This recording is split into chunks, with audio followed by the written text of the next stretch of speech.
Welcome back to another episode of Alpha Commission, where lifelong learners share our knowledge and experiences with each other for mutual growth. And today we want to just talk a little bit about the Bitcoin bounce that we had yesterday. And I want to make this an RSI edition. The other day I went over EMAs and how I've been using them to understand the market and how I use them to see a potential breakout. A lot of people think that EMAs are, a little bit backwards looking, that they're not completely up to date, but you can do a lot of very accurate projections with EMAs, and a lot of price action is predictable, so don't ignore your EMAs. But today I just want to show you what I'm seeing on the RSI and what clues the RSI gave us that maybe the EMAs couldn't have. So let me switch over to a different chart. And here we have just the spot, Bitcoin chart from Coinbase, which has a pretty long history. Not all charts have the same amount of price action going back forever, but Coinbase does, so I like using this chart. One thing that we can see right away when we look at a longer chart that has several years of price action is that the type of action that Bitcoin is making right now isn't too untypical of what it's made in the past, in the recent past especially, since 2018. Here we see a blow off top in 2017, followed by an 84% drop. Here we had a nice run, kind of a rounded blow off top. It wasn't perfectly rounded, but it wasn't a blow off top either, just some type of rally that had a very weird shape thanks to COVID, but that had a 70% drop, 15% less than this one. Then we had this weird structure, which was a very rounded top, probably the most rounded top that we've seen in Bitcoin yet. And then we had another little rounded, corner here and a rounded top, and we saw a drop of a 55%. Well, that's 15% less than this one. I'm not sure if those 15% drops are significant in any way. I'm just showing that this type of pattern is continuing. The intensity of these peaks is decreasing. And also, you might notice that the relief rallies, the little relief pumps that you get as the blow-offs decline, the first spikes decline, they're growing, right? So this peak relative to this peak, this is very dramatic fall off. But this is interesting. This created a basin and then a little rounded, peak. You can almost imagine that something like this was being formed. All right? Looks very similar to this move right here. And this dip looks very similar to this basin. And then we have a little peak in the middle here. Right? This little peak right here. We had that too in the middle of this basin, right? So what would that be the equivalent of? Maybe this move or this move? Not sure. But anyway, you can see that we went from a dramatic fall off to kind of a basin and a rounded, double rounded structure to a very double rounded structure with an increasingly curved basin. After both of these moves, it was followed by a dip that was actually far more significant than anything that came before it, right? Which is why in a previous episode, I mentioned that I'm on the lookout, just in case that pattern does repeat, where maybe we have a fall off. Maybe we have a fall off that repeats this type of a pattern, and either we come back to this, 28-30K level, or maybe even a little bit lower, maybe 25K. And there's a bunch of hypothetical lower projections that you can get into.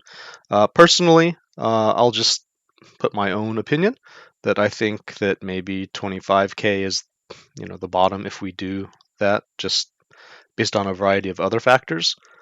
However, we can't ignore the possibility that there could be some type of economic, collapse or recession, war, dramatically increased interest rates, something that might throw a wedge in all of this.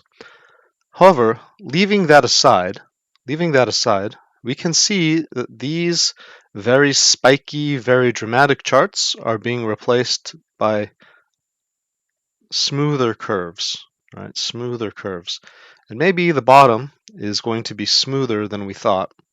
And maybe the drama is going away from Bitcoin, at least temporarily. Who knows about the future? But at least in the evolution of Bitcoin in this pattern. And I was wondering, well, can we see that in another way? Obviously we can look at price action, but can we see that in another way? Well, one of the ways to do that is to look at the RSI. So we're on the daily right now. Let me put this over to the weekly, just so that we can fit a little bit more data all together in a more concrete, easy to read way. And then let me pull up the Bitcoin RSI. Now here we have the Bitcoin RSI all the way back, until 2015. You can see we have these broad epochs. If I go on a lower time frame, like the 4-hour, it's just choppy, right? Every day something different, right? The daily, still pretty choppy. But you start to zoom out, right? You hear that expression a lot in crypto. If you zoom out, you can start to see these patterns emerging. And what you can see is that this low would have been a great time to buy. These highs would have been a great time to sell, right? To take your profit. This middle area is just where a lot of the price action is. But between these overbought and oversold regions, we can kind of see this pattern emerge where you would ideally like to be buying along this yellow line. And if I'm perfectly honest, I was holding out for this area. I was hoping that we would be able to get some nice juicy buys in this area. This trick was taught to me by someone who I've mentioned quite often in this series, Crypto Retta. He's my mentor. I've been studying crypto pretty religiously for the last year before I decided to make any videos. Just hours and hours a day, just studying in my free time. And he's been one of my greatest mentors. So I really appreciate him and all the information that he shared with me. So credit where credit is due. And he usually credits his sources as well. In fact, he almost always does religiously. And so if you ever come across his work, I'm sure he'll tell you where he was inspired by this idea as well.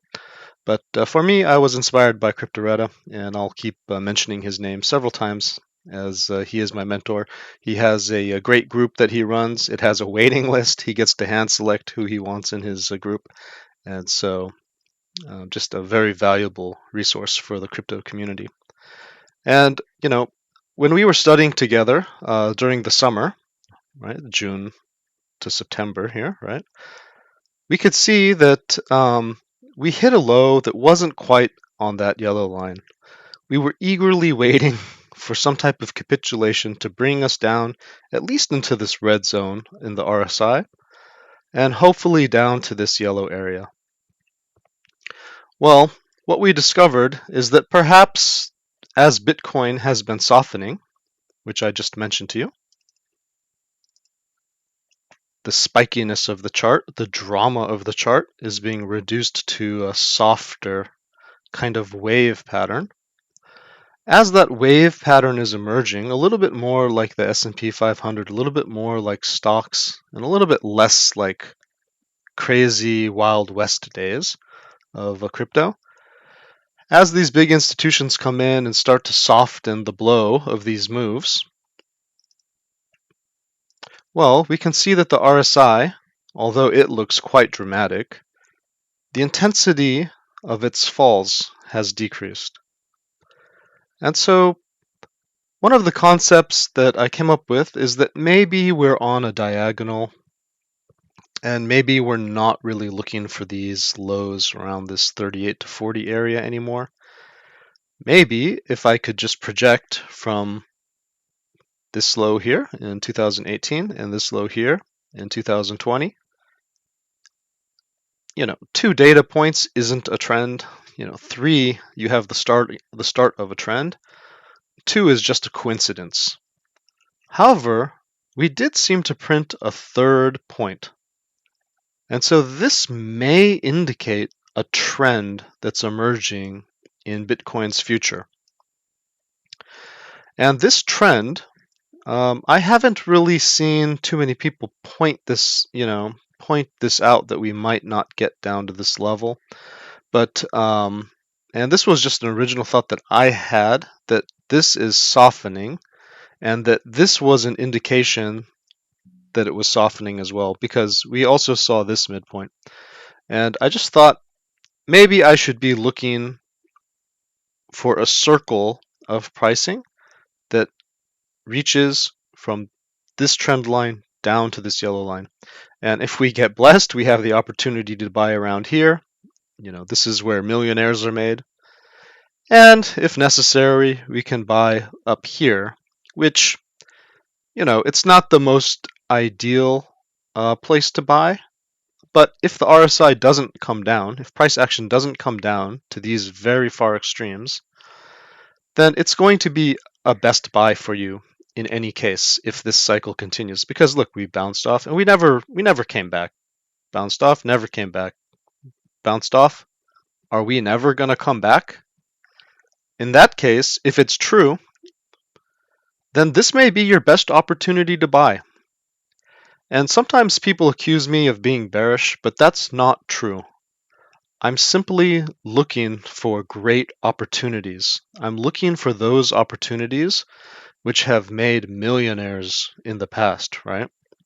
And so I will keep my eye open for that extreme bearish scenario, because that's when you can dramatically change your future.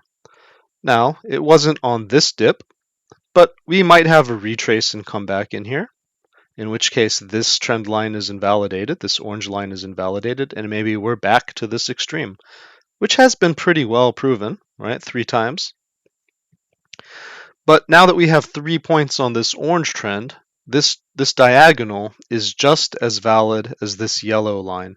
I don't have more data that suggests the yellow line is more valid than the orange line anymore.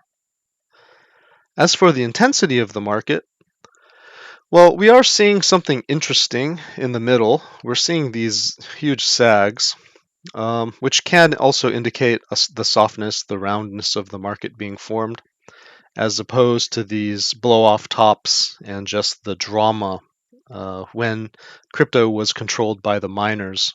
And now we have more of the professional exchanges. We have more of the leverage traders who kind of balance out the whims of the market. We have all sorts of institutions getting involved who don't want blow-off tops and who don't want crypto winters, right? They don't want crypto winters that last 2 years. They want just corrections. And so this may just continue to soften over time. But the point here is to take a look at the RSI every once in a while. Bitcoin is still the leader in crypto, and if you take a look at its RSI and try to determine what type of trend it's on, maybe you can find a low for yourself. Can we examine this further? Yeah, so let's zoom in a little bit just in our recent area.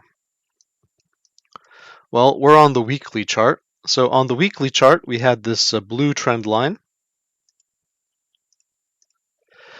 where Bitcoin around November, right, around November was pretty much at a high.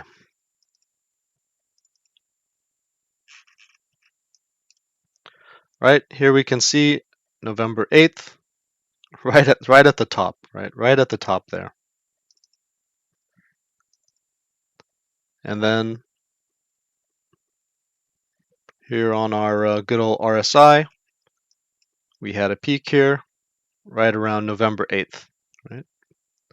Higher high, higher high, higher high, and then we started to go down from there. So we started to develop a trend down on the RSI. We started to make lower highs and lower lows. And that's where I drew this blue trend line. Well, when did we break out of that trend? We broke out of that trend approximately right here. Approximately on, January 23rd-ish, right?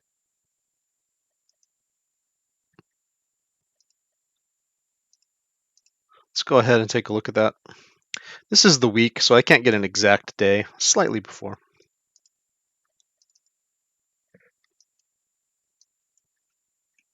So as you can see, we were very low. We were very low, and we hadn't broken trend of our downtrend in price, but the RSI was telling us a different story. The RSI was saying, hey, even though you didn't break your price downtrend, we hadn't broken out yet, we were still over here. The RSI was saying, hey, I broke my trend. Maybe something's going to happen. Maybe something dramatic is going to happen. And so if we had not just been looking at price, if we had also been looking at the RSI, we would have noticed, hey, this green line, this RSI price action, this RSI chart action broke its downtrend. It broke out. Maybe this thing can fly up again, right? Broke its downtrend, flew up. Broke its downtrend, flew up, right? There's a potential for it to fly up. And we would have had an early warning. You could have bought right there. You could have bought right where it broke trend, and you would have basically been buying at the bottom of the market. And this is what, since 2015? You would have been buying at one of the most opportune moments in the history of Bitcoin. There's only been 1, 2, 3, maybe 4 times, before that you had an opportunity as great as right now. Now, does that mean that we can't go into this area? No. No, we haven't invalidated this yellow line yet, this baseline.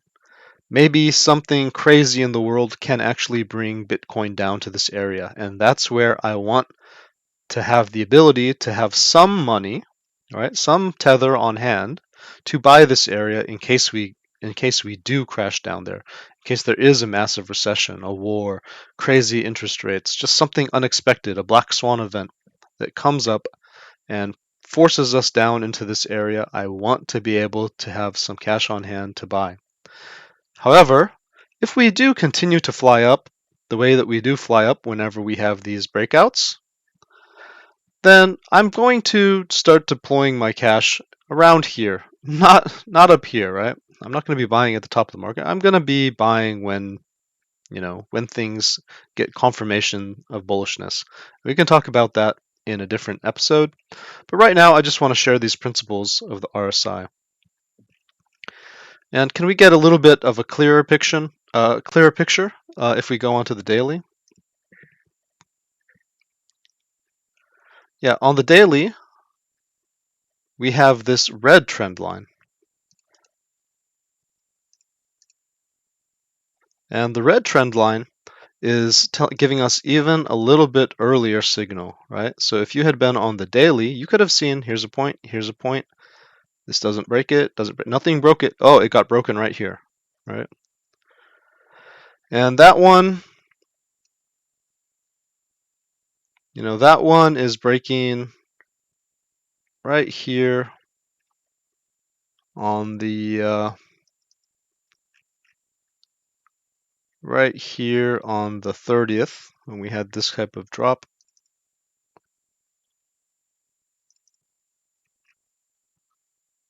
Well, let me see this really quick.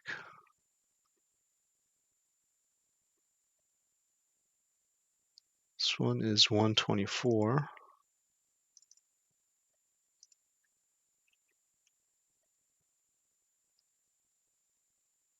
Yep, this is just a shift in the lines. So Yep. Anyway, we're having basically the same area, right? We're having the breakout in the same area. And somewhere between the 24th and the 30th, we're getting a signal both on the daily and on the weekly that we've broken these trends, right? You can see this is a trend down, and then when you break it, you have some spike up. When was that? Right? July 15th. So approximately July, 15th to 20th would have been the great time to buy according to using the RSI for last summer, right? And what did that correspond with? You would have been buying right here. You would have been buying right here, right at that breakout. And you could have caught this whole move up. So that's the power of the RSI. And we were having signals both on the monthly and the weekly and the daily, right about here, right about here. Does that mean that we caught the bottom? No, no, right? This, you know, maybe this signal was a little bit on the up push, right? Because you have to push up before you break trend. You can't break trend by going down. You break trend by pushing up. So you're not going to catch the pico bottom, right? You're not going to catch the absolute bottom. But that's not what trading is about. Trading isn't about catching, about selling at 69. Why would you want to sell at 69K when you have the potential to go to 100K? You would want to sell when you start making lower highs, right? So you would sell in this area, right?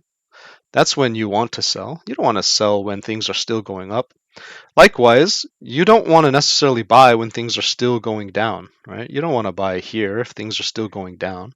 So you don't have to buy the very bottom, just confirm it. Confirm it somehow. Have a reliable system to confirm it. And I'm trying to show you how RSI can help you do that. So now we see that this was a valid signal over here in summer. And so if I'm telling you we're having a similar signal right now, then you might believe me that at least for this move,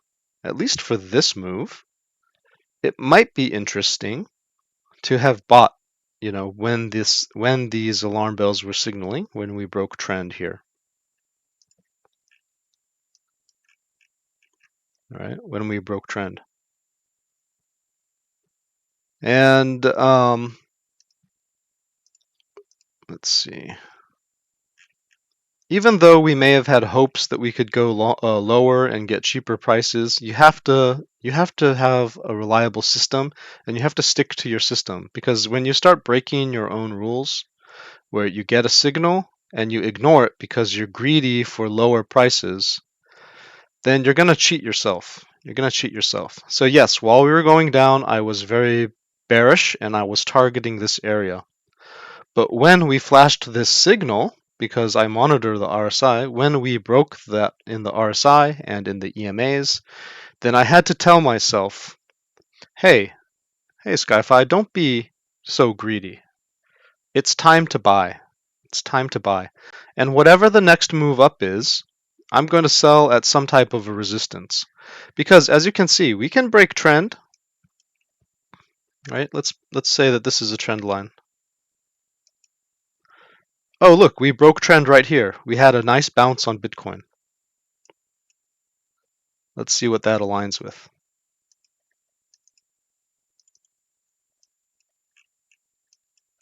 Yep, look at that. You could have bought right there. And how much of a move could you have captured? Let's see, what was that percentage? Wow, 50%. You would have made 50% on Bitcoin. That's incredible. That's like how that's the type of returns that altcoins give you on moves. But on Bitcoin, you could have captured a 50% move using this method. That's incredible. But did this continue to make an all-time high? No, it didn't. In fact, it turned around, and you could have ended up losing, 42% if you had held on right here. And even worse, right? You could have lost 70% from this point. So you buy here, and then as you rise, as you meet resistances, there's a lot of resistance right here. You can see this price action kind of stops right there. Right? These candles kind of bounce off this line, and they bounced up. But this one, they are bouncing down. So when you start to run into these type of resistances, places where price action has bounced before, take some profit. Maybe take your initial out. You can let it ride, but if you've already had a blow off top, it's a little bit greedy to expect that this bounce is going to be the next all-time high. It's just not going to be all-time high after all-time high forever. You are going to have retracements. And so, yeah, that's a different story. That's when you're talking about taking profit. But again, the key point here is that we're having a similar type of signal here, and we had a similar type of signal here, and we didn't go to an all-time high. We ran into this resistance, right? There's a lot of resistance in this area. You can see lots of wicks here. And right there around $53,000, we bounced down. A lot of people lost all of their, whatever they earned on this move, they actually ended up losing it because they held on. And the value of their coins went away. They started to get scared that we were going to come back here. They sold at break even. And then they just had to start all over again. So be sure that you take profit along the way. If you don't take profit and you try to hold on forever, you don't know if we're going to go into a major downturn or worse for like a long time.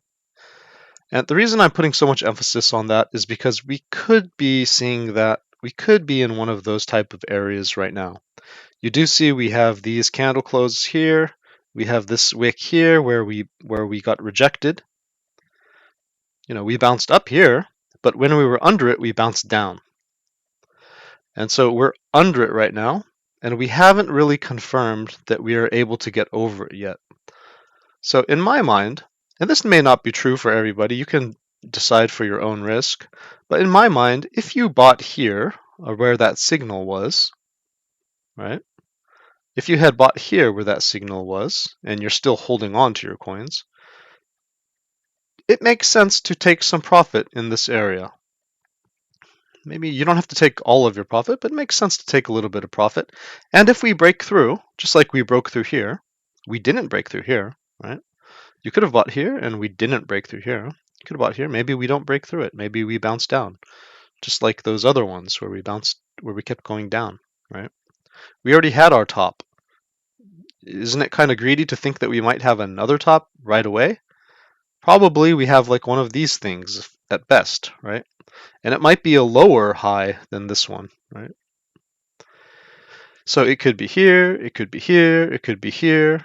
I mean, and then only if we're really blessed do we get one, around 70 or more. But the point is, it never hurts to take a little bit of profit because this system I'm showing you is pointing out a low. It's not showing you a high. And don't get that confused, okay? Because you can go lower, and I've showed you in the past, you can go lower. Simply, it's showing you a great move, And that's part of trading, is looking at these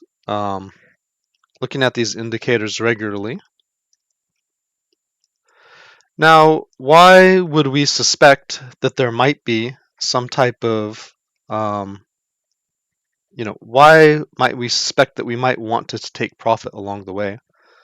Well, in a previous episode, I showed you the grayscale Bitcoin Trust, which was the smart money. And the smart money's chart actually looks different than Bitcoin's, whereas Bitcoin has this higher high, right? And this is a higher low, if that is in fact our low. We don't know for sure because we haven't made a high to set in yet. So we're not sure where we are relative to the next move. But the grayscale is telling us that the smart money and the institutions are telling us that they're a little bit bearish on what's going on. They got a nice bounce. They got a nice bounce because they got to the bottom of their trend. Right? They got to the bottom of their trend line. And so it would make sense to have a nice bounce there. But that doesn't mean that they can't have the possibility, just like here, to come and retest the bottom, right? There was 1, 2 touches, 1. There could be a second touch. And if there's a second touch,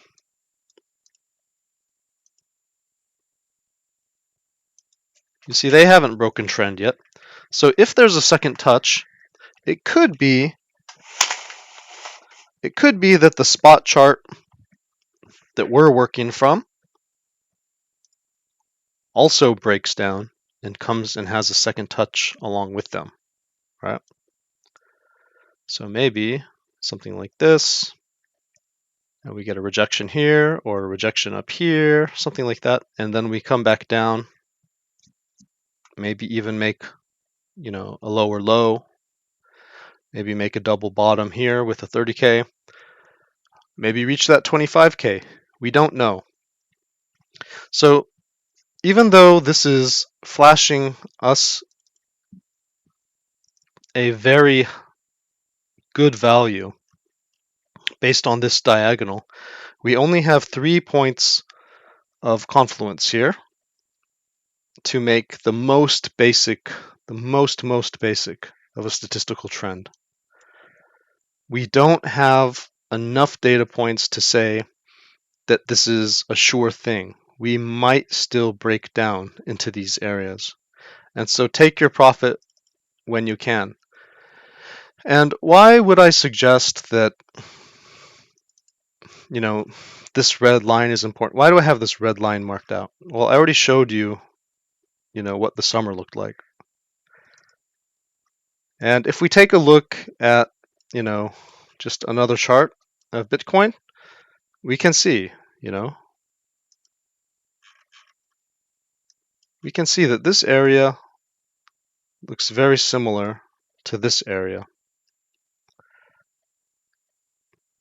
Long wick, nice bounce, kind of a curve, kind of bounce and a curve, and a pump up to that red line, and didn't cross the red line. Which chart is this? This is a CME chart.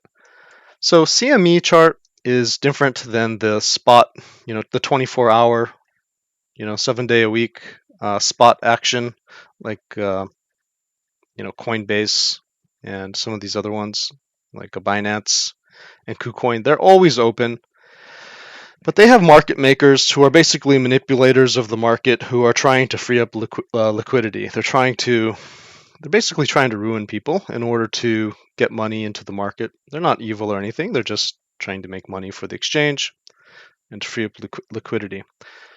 Same thing with all the other exchanges. It's just that the CME are the professional exchanges, which don't operate 24 hours a day, 7 days a week. They operate during professional, like, banking hours, right? And so you sometimes have these CME gaps when they're closed. Well, they also close for the weekend. So where CME closed is approximately at $40,600. But where's the spot chart, right? Well, they have a lot more advantage to move the market when these markets are closed, when the CME exchanges are closed. The 24/7, kind of these new exchanges that just operate all the time doing just crypto, they have a chance to pump the market higher or drop it lower and liquidate people in either direction. And then they tend to come back to the CME price. So the CME price is under this kind of resistance area. And if we do come back to this area, whatever is happening on the weekend could be a fake out. It could be a fake out.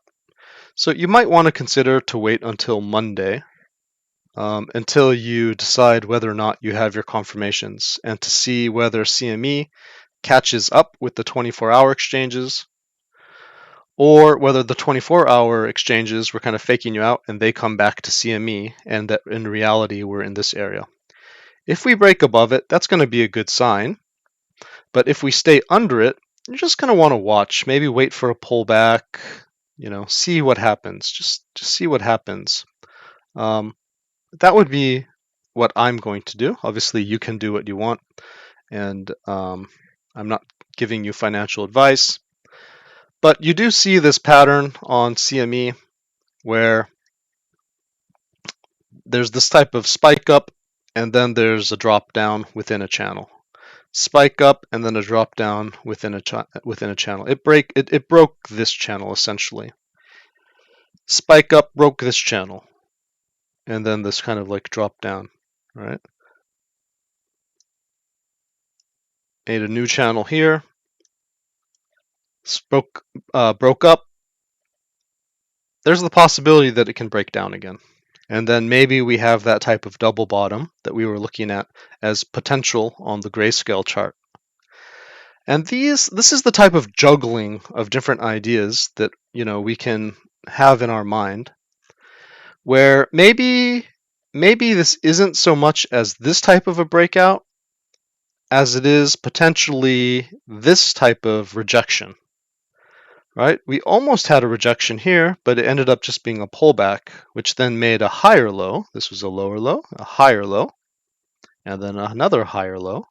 And so this was a bullish trend. Maybe we're going to print a bullish trend, but maybe we could also get a rejection. So I'm just waiting for Monday to see how does this sort itself out. How does the CME chart sort itself out with these 24-hour, 7-day-a-week exchanges, which never close and which have heavy manipulation. And they have a little bit of an unfair advantage on the weekends when they're the major guys in the world moving the markets. And these guys are closed, right? So let's see what happens on Monday. And if we do break down again, well, hey, we're going to get into those RSIs again that are very juicy, right? We're going to get back into that very juicy RSI area. And what would that look like?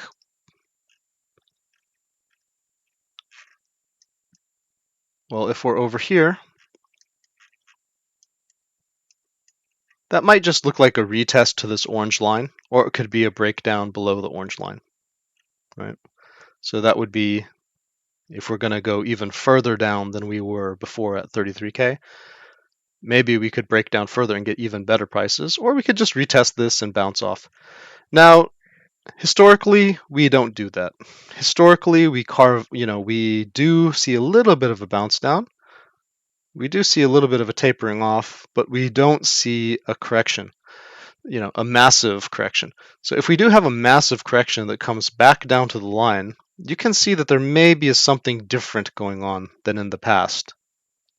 Right? Maybe there's something different going on in the past, and maybe we didn't really reach our low yet. Just something to keep your eyes open about, because now we do have this, we're still under this moving average right here, this white kind of moving average line, and we haven't broken above that white moving average yet, which is marked by this horizontal, right? That's where it's meeting. So until we break through that, we do have the possibility that we can just bounce down, just like we did here and here.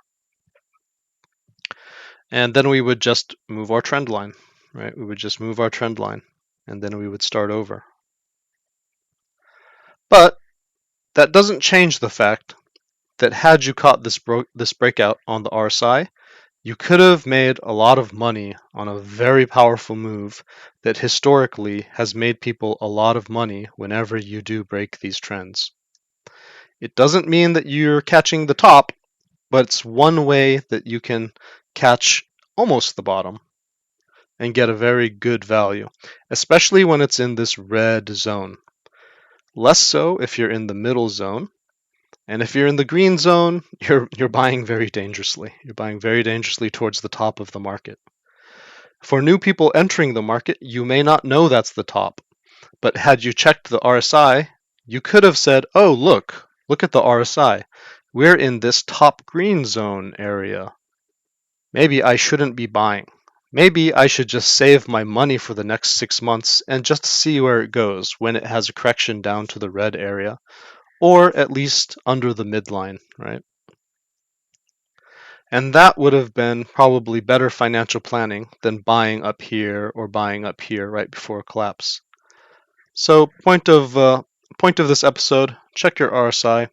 I hope that gave you some tips and insights that maybe you didn't have before. And of course, you can always come visit us at Alpha Commission. And if you disagree, if you agree, if you have different ideas, if you use the RSI in different ways, or if you use it in confluence with other indicators, feel free to stop by alphacommission.com, and there's a Discord link in the description of this video. Go ahead and click it. It's free, so I hope to see you there. And that was your alpha for the day. Happy trading.